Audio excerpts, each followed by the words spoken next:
We're back. The real Matrix. We're still here. We're never going to escape. It's unbelievable. I'm here with Dale Hellestrae, my special guest, three-time Super Bowl champ, a good friend. I love him, even though he doesn't know a damn thing about what's going on, nor cares. He's more concerned about what's on his grill and what's the score, what's the box score say from the game last night. But hopefully he's going to start catching on. Either that or I'm going to slap him in the head. It's raised my eyebrows, that's for sure.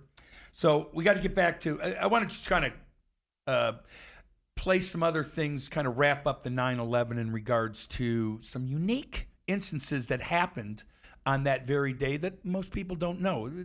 Maybe it's not jaw-dropping information, but it's certainly coincidental. Riley, next clips. And New York.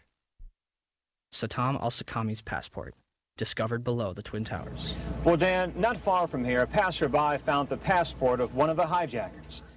How does a passport fly out of a man's pocket through a 400-mile-per-hour airplane crash, survive 9,000 gallons of jet fuel, and land intact on a sidewalk 1,000 feet below? Mahed Maked and Nawaf al-Hazmi's ID cards discovered in the wreckage at the Pentagon.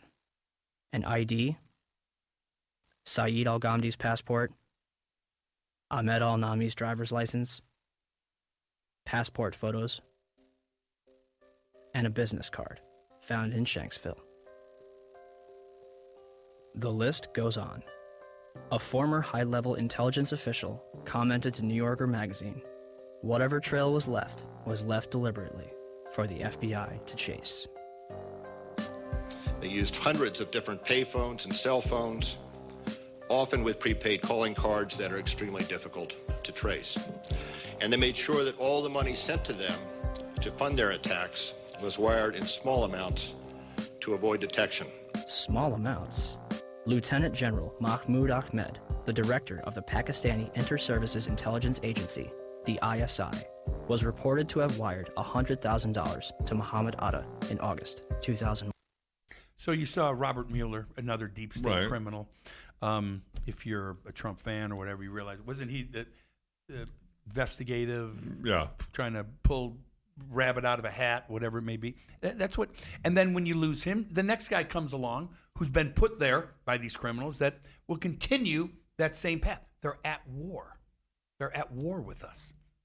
And you heard how does a passport come out of that big fireball? Right. What? And in Shanksville, we showed you there was no wreckage there. There was no luggage. There was no bodies. There was no nothing. But the passport's there and the license is there. Yeah, someone didn't just slip that there. Part of this. No plane engines. Nothing. No plane engine. But you know what? The passport and the guy's ID's there. Interesting. Just a coincidence. Riley, more information. Between September 2000 and June 2001, the Federal Aviation Administration, FAA, would scramble fighter jets to intercept errant aircraft 67 times. Interceptions are routine and usually occur within 10 minutes of a sign of trouble, such as permanently losing radio contact and transponder signal or flying off course. On the morning of September 11th, according to official accounts, 4 commercial airliners would be off course and out of communication, and not one of them would be intercepted. Coincidence, Dale, or were they didn't want them intercepted? Is that coincidence? Just someone dropped the ball on 9/11? But see, again, this is where I'm buying a lot of what you're selling. Mm-hmm. But so that means there's 4 towers out there that are all recognizing that these planes are veering off course. You heard in some other clips we played the traffic control people. They're like, "Oh, we thought it was one of the good guys," or this and that. And then when you go back and you hear them talk about it, it's not like they're going, "Hey, Tom Brokaw, I got some really good information for you." Even if they did, they're not going to get on. Doesn't matter. Because you would think You would think that Obviously, common sense says, especially when you're around D.C. you would think people would do the good thing, the right thing, but not when the criminals are in charge. Even if you try, you're going to get shot down. It's going to get shoved right back down your throat. Terrible. It's sad. That's why I'm so up in arms. That's why I'm so aghast at the situation. And there's a hope that actually someone out there is listening and understands that this is a very real possibility. Riley, next clip. Employees in the Office of Emergency Management on the 23rd floor of World Trade Center Building 7 continue preparations for Tripod, a biological attack drill scheduled for September 12th. Finally, the National Reconnaissance Office in Virginia begins a drill at 8:45, conducted by a team from the CIA, in which a plane crashes into their building. Also, a number of war games were being conducted that have yet to be fully disclosed. So they're doing drills in Building 7, which came down by itself. And that was Homeland Security. Everyone's there. That was the headquarters for emergency response for the city of New York. And that building comes down, and all these secret things are going on in Building 7. And records and all that stuff. Correct. Next clip, Riley. So let me get this straight. On the morning of 9/11, the United States is running drills in which hijacked aircraft go in and out of radar. Fighter jets are flown out of the United States, and planes are crashed into buildings. What a coincidence. What he said is, what a coincidence. Right. That's a strange coincidence, right? Yeah. That they're doing a bunch of drills for planes to land into the towers and this and that, and they're all hijacked. And they actually are. Is that to confuse the people in the middle, the good people, the regular Americans that want to do the right things? Is it to confuse them and say, oh, is it a drill or is this not a drill? Oh, we can't sound the alarm because it might be a drill. Is it a drill? Is it not a drill? I don't know what's going on. And when you're in the military, you do what you're told. Oh, yeah. How many people in the military go, wait a minute. Hey, it's not a drill. I'm going to go straight to the top. We're going to get this under control. I'm going to overcome the drills. Can you imagine? You're like, we're doing a drill. You're back to the stockade with you. Oh, yeah, you'd be court-martialed or whatever. Right? I don't know. Coincidence or not, Dale? Coincidence or not? Riley, we got more stuff. Next clip.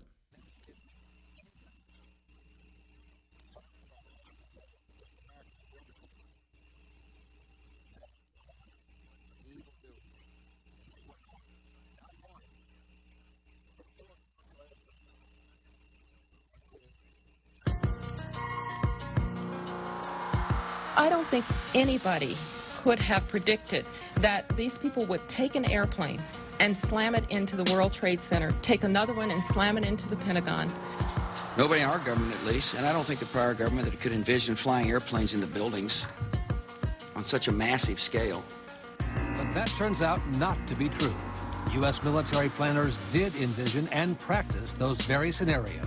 As reported by USA Today, the North American Aerospace Defense Command, NORAD, conducted exercises with fighter jets, simulating hijacked planes flown into the World Trade Center in the 2 years before the attacks. Pentagon planners also envisioned the attack on the Pentagon 5 months before it happened. According to this April 2001 Pentagon email, Air Force officials wanted a war game, having a terrorist group hijack a commercial airline and fly it into the Pentagon. The idea was to check response times to launch fighter jets. But according to the Pentagon email, the plan was ultimately rejected by senior Pentagon officials as too unrealistic.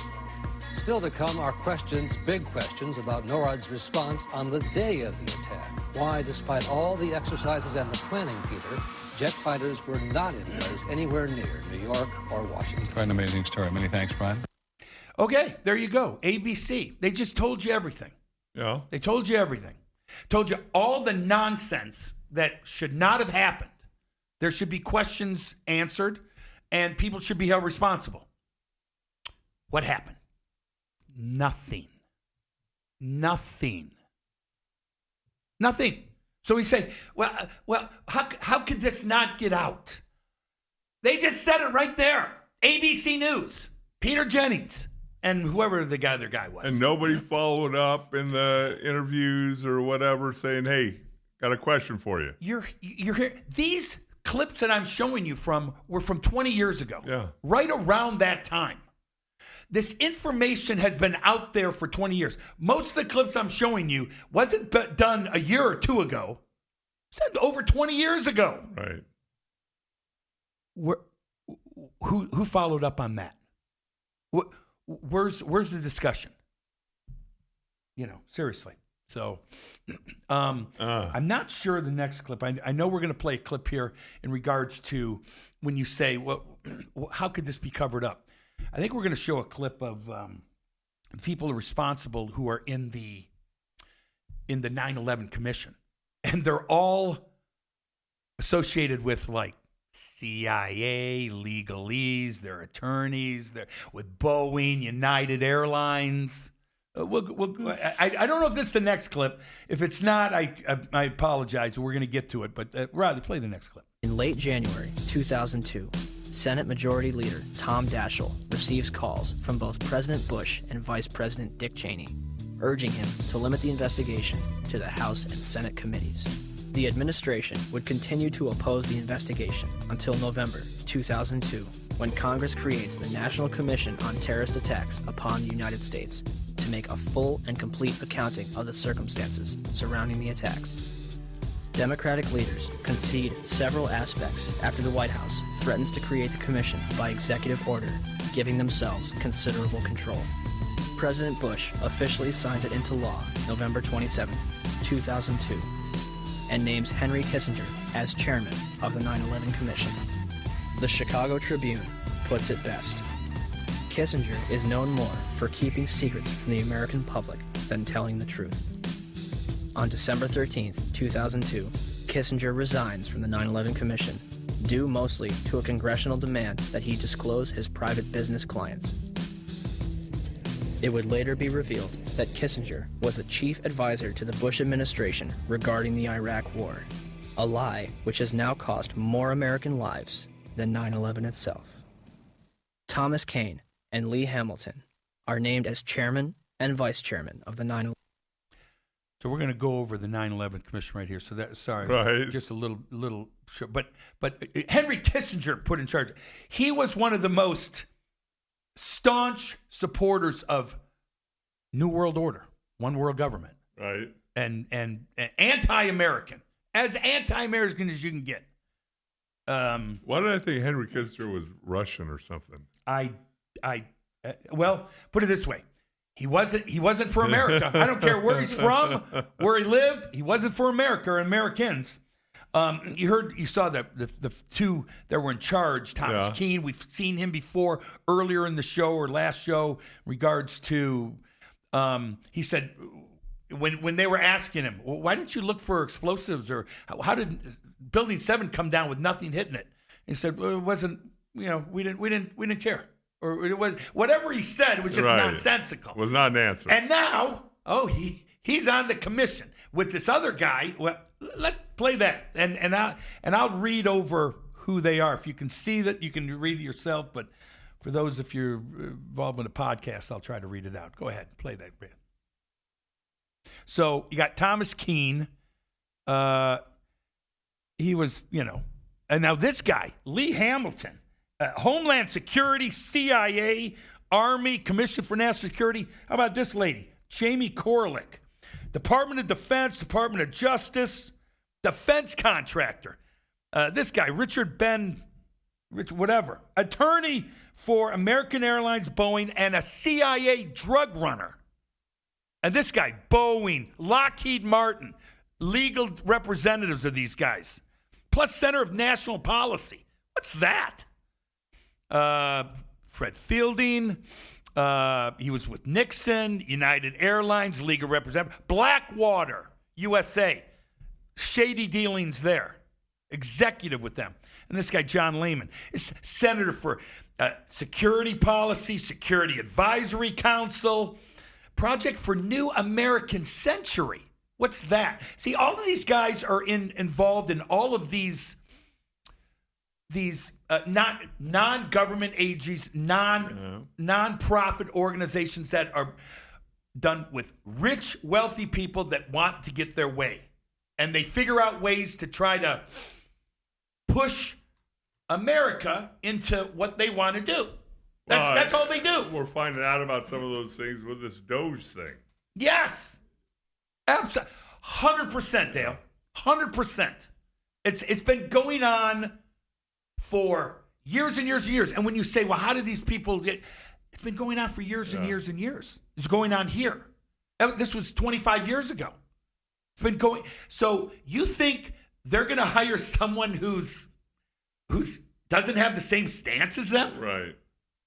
Who's an actual independent. Yeah, no way. And there are people that maybe have a come to Jesus moment and say, boy, I can't do this anymore. We're trying to destroy humanity. And they come out as a whistleblower, and that gets pushed aside. But not many of them come to come to God moments because they're wealthy. Right. They're paid well. All the money laundering's gone to them. How does nobody at that time question that commission? Like why? Like we showed clips of people in the audience saying, they're screaming that my son was murdered. Right. And they're there for that. And the commission just says, sorry, your time's up. Your time's up. It just gets washed over. It's right? Believe you me. All right, Riley, next clip, please. And the man missing from this picture? Philip Zelikow, Executive Director. He would shape both the commission and its final report. About this guy, Philip Zelikow. He was on the Council for Foreign Relations. Right. He was on the Bush-Clinton transition team. He was a member of the National Security Council. These all sound important. Yeah. He was part of Foreign Intelligence, and he was the director of the Aspen Strategy Group. Now, I don't think Aspen Strategy Group is about like shushing down the mountain. I was going to say not Aspen, snowfall. Colorado, and yeah. Well, whatever. I mean, these are organizations that are dictating the path of what our government does. That's all they do. That's all he does. And have you ever heard of him? Philip Zelikow? Never, right? No. Have you heard of anyone else in that council? No. Never. No. They're not elected.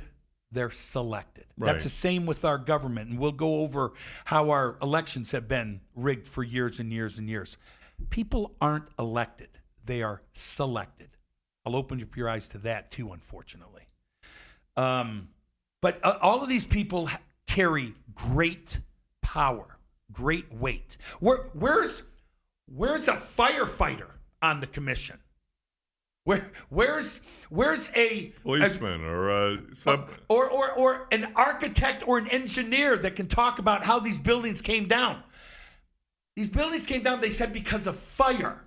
Right. Why wouldn't someone have put someone out and say, I don't know how that would happen? Right. Of course they're not going to do that. They have an agenda. They have a script to follow. And you can't venture from the script. Next flip, Riley. In April 2004, President Bush agrees to testify before the 9/11 Commission, but only if Vice President Dick Cheney joins in. Why did they insist on appearing together? The 9/11 Commission wants to ask us questions. That's why we're meeting, and I look forward to meeting with them and answering their questions. is asking why you're appearing together rather than separately, which was their request. Because it's a good chance for both of us to answer questions that the 9/11 Commission is looking forward to asking us, and I'm looking forward to answering them. On April 29th, 2004, behind closed doors, President Bush and Vice President Dick Cheney appeared together before the 9/11 Commission for approximately 3 hours. They are not placed under oath. Their testimony is not recorded, and the Commission's notes are subject to White House censorship. President, as you know, a lot of critics suggested that you wanted to appear jointly with the Vice President so that you two could keep your story straight or something. Yeah. Could you tell us what you think of the value of appearing together and how you would answer those critics? Yeah, first of all, look, I mean, if we had something to hide, we wouldn't have met with them in the first place. I came away good about the session. I think they found it to be useful. Yeah, Adam. Mr. President, Yes. don't you think that the families deserve to have a transcript or to be able to see what Adam, you you said? asked me that question yesterday. For an I answer got the today. same answer, yeah. So, again, they're doing this together, not under oath. Right. Boy, it sounds like we got to keep our story straight here, right? It sounds like it, right? Yes.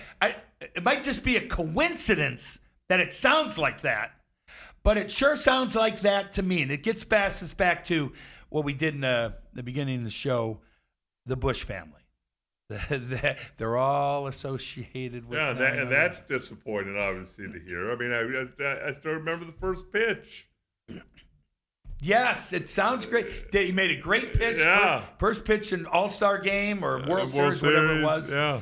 And listen, I was pro George Bush. I thought he did a great job. He was fantastic. He was strong. I was fooled. I was dead fooled. Right. I was one of the hundreds of millions of people have been fooled. I woke up to it. Not many have. Right. But I woke up to Just that last thing. Obviously, he can shut down a reporter if he wants to shut down a reporter. But why does the commission not in this particular situation, say no? Because they're all in on it on the same team. All of them, unfortunately. And it gets us back to the highest people in our government were aware of this. We showed you in clips and shows before. Dick Cheney was well aware of a plane heading toward the Pentagon in Washington, D.C. What 100 miles before it hit? 100 miles, 50 miles. They were counting it down. Right. Cheney's like, no, we're not going to shoot it down. We're not going to do anything. Just let it do your thing. I mean, you can go back and see the shows again. Watch them, memorize them, learn them. That's what happened. Next clip, Riley. What was the first thing that went through your head when you heard that a plane crashed into the first? Well, I was sitting in a schoolhouse in Florida. I'd gone down to tell my little brother what to do, and you go ahead and sit down. Just kidding, Jeb. And it's the mother in me. Anyway, I was sitting there, and my chief of staff, well, first of all, when we walked in the classroom, I had seen this plane fly into the first building. There was a TV set on, and I thought it was pilot error. So you heard him say it. So why did he act so shocked when the guy came in and told him? The lie was, it wasn't on TV. That wasn't. It was clips later. You didn't realize what happened. Right. He lied and said, "Yeah, I saw it." I'm like, what do you mean? What do you mean I saw it? He lied about it. He can't keep his lies straight. No. Well, that's the thing. You start telling one lie, unless you just shut everybody down. And then he could say, "Well, I just couldn't remember it. Whatever." So I think we got a couple more clips to play, and we're running out of time. It's just try to get to these, Riley, if we can. President, there is a war on freedom. And now, thanks to the Homeland Security Bill, the Patriot Act, the Terrorist Bill, the Model States Emergency Health Powers Act, we have thumb scanners and retina scans and face recognition, metal detectors, At the airports, we have body scans and body cavity searches. Yes, there is a war on freedom. And let's not forget what George Bush had said in regard to conspiracy theories. Let us never tolerate outrageous conspiracy theories concerning the attacks of September the 11th. Malicious lies that attempt to shift the blame away from the terrorists themselves, away from the guilty. Every nation in every region now has a decision to make. Either you are with us or you are with the terrorists. Pretty nice, huh? Yeah.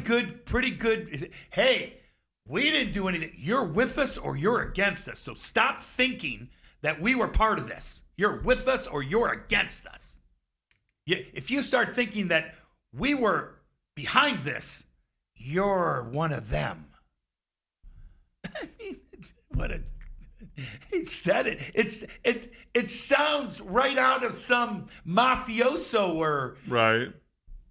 it's gross when you hear it after you realize he was just bullying people. We got one more clip. We're running out of time. We got to play this real quick. It really kind of summarizes a lot of the information of what happened, what it's led to us, where we're at right now. We got loss of our freedoms. Riley. On the morning of September 11th, 19 Arabs boarded 4 commercial airliners at 3 different airports and crashed them into the World Trade Center and the Pentagon with 0 military intervention. Or we have been and continue to be lied to about the events of September 11th, and that elements within the United States government and mainstream media continue to cover up the truth. These are the same people that lied about weapons of mass destruction. They endorsed a lie that's killed several 100,000 innocent people overseas. Could they also endorse a lie that killed almost 3,000 innocent people in our own country? Our entire foreign and domestic policy has been based upon the events of September 11th. It has enabled the passage of Patriot Act 1 and 2, established the Department of Homeland Security, facilitated the invasions of Afghanistan and Iraq, and used to pass the Military Commissions Act, which officially ended habeas corpus. Habeas corpus in Latin means you have the body. It's a provision in the law where no one can just scoop up someone, put them in a black hole, and keep them there without that person having the right to appeal to a court and say, you have the body, now what do you charge this person with, and what redress does he or she have? As well as domestic surveillance, all in the name of fighting terrorism. And who ends up paying for all this? You do. Your children do. When President Bush entered office, he inherited a $284 billion surplus. His administration is now responsible for 4 out of the top 5 deficits in history. The 5th place belongs to his father. As of November 2nd, 2005, the Bush administration had borrowed more from foreign nations than all previous administrations combined. From 1776 to 2000, 42 presidents borrowed a total of $1.01 trillion from foreign governments and institutions. From 2001 to 2005, the Bush administration alone borrowed $1.05 trillion. Where does this money go? The government designed by the people, for the people, has turned its back on us. Or have we turned our backs on it? They spy on us. They torture and imprison innocent civilians. Ask yourself, what's happening? Where are we headed? And would we be here today without 9/11? Well, and you've mentioned that before, it allowed them to put all these different laws on the books that don't help us. No. They're surveilling us all the time. This is legal. They can surveil you on your phone. Alexa, Siri, they can listen to everything, and they can say, well, we consider you a domestic terrorist. We're just listening to everything you do. And because of these laws, your freedoms are gone. Right. It to me, it almost it brings me to tears.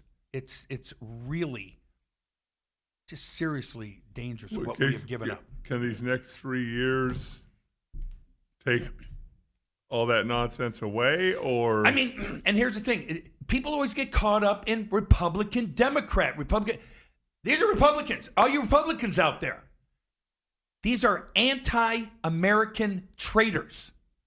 The Bush family was anti-American traitors and Republican. Now, the Bidens are anti-American trading Democrats. Stop getting caught up in parties. Start getting caught up in, are people really for my well-being? Are they for Americans, regular blue-collar Americans? Most people in government they can't be. That's the other just sad thing, dangerous thing we're involved, because you have to have so much money to run for a position in government. So whoever gives you the money, you're now beholden to them. And all of these rich people want to do things their way, control things their way, and not give you a choice. That's why the comparison is very real, that it sounds like a movie, but this is really the real Matrix. Sad. We will be back next week. Hope to see you here.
Want to make your love life sizzle like Phoenix summer?